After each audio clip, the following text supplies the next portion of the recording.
Well, here we go. First day of class.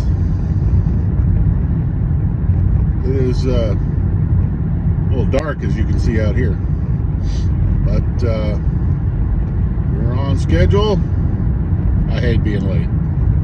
I think that'll help me down the road driving. I hate being late. I'd rather be early. Early is on time is late. It's a good thing to live by. Out here in east of Atlanta.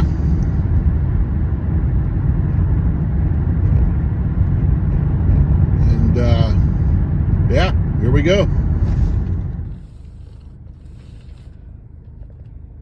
How do you turn off the light? Well, there's the entrance.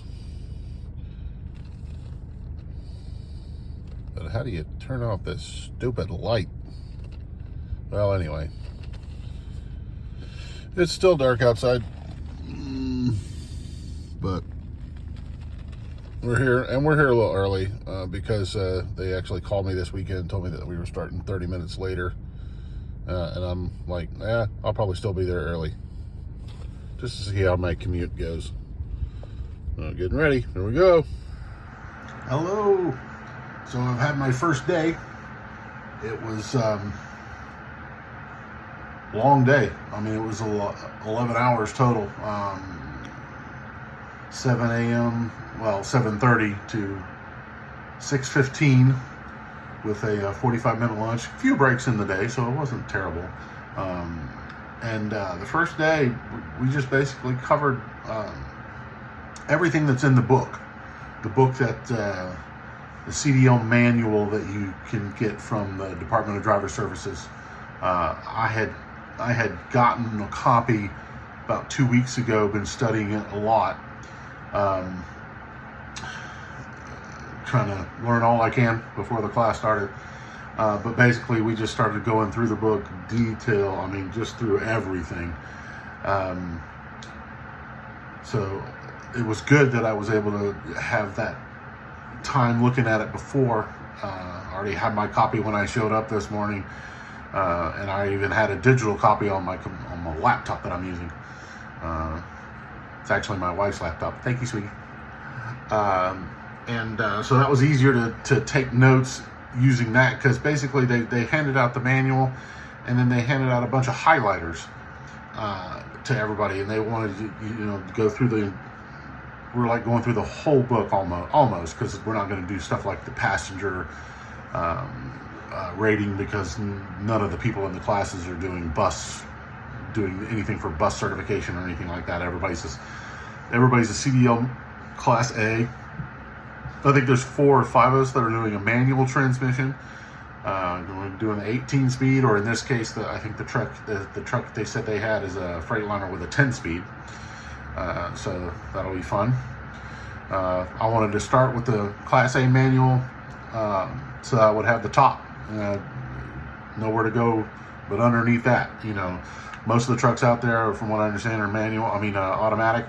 But I wanted to be able to do a manual in case I got a job with a place that, hey, that we can do, if you can drive a manual, you can do this. And I didn't want to have to say, well, no, I can't do that. And I'm also thinking about going for my hazmat certification, or endorsement rather. It could potentially allow me to do more jobs, more places, and have more flexibility with being able to do more things. And also you can earn more money, from what I understand, because it's a little bit more dangerous. I'll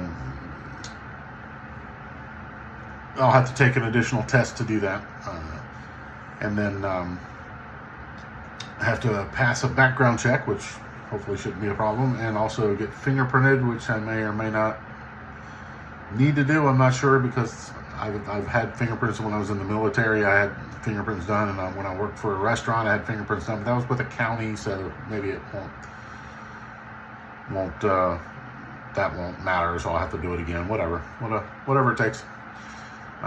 So yeah, today was a long day, a lot of book knowledge, and I did find out, because I did go ahead and get my learner's permit ahead of time, because I was told that I could, and I'm like, hey, I'm gung-ho, and I'm just going to get everything I can done.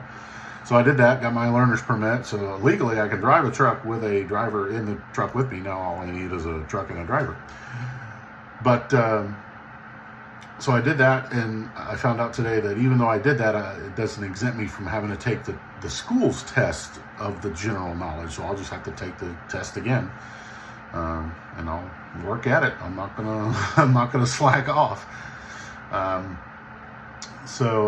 Yeah, first day in the books, and it was good. Had fun. Do it again tomorrow.